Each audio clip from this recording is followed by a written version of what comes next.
আমার একটা অনুরোধ থাকবে যে আপনাদের যারা বিশেষ করে পাহাড়ি অঞ্চলের মধ্যে আপনারা বসবাস করেন, কোনো কারণে শুকনো গাছ কিংবা পাতা আপনারা এখানে জ্বালাবেন না এই গরমের মধ্যে। বিশেষ করে যেহেতু আমাদের দেশে এখন বৃষ্টি হচ্ছে না, তো সেক্ষেত্রে এটি কিন্তু দেশের জন্য একটি ভয়াবহ হুমকি হতে পারে।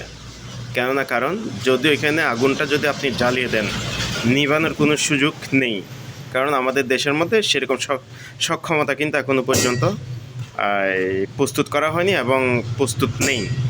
তো সেই ক্ষেত্রে যদি আগুন যদি জ্বালিয়ে দেন পাহাড়ের মধ্যে, তাহলে হতে পারে কিন্তু ভয়াবহ এক আমাদের দেশে বিপর্যয় নেমে আসতে পারে।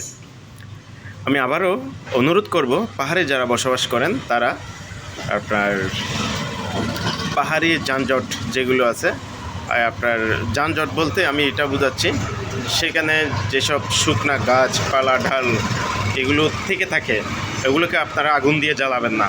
আগুন নিভার কোনো সুযোগ নেই, যেহেতু বৃষ্টি হচ্ছে না।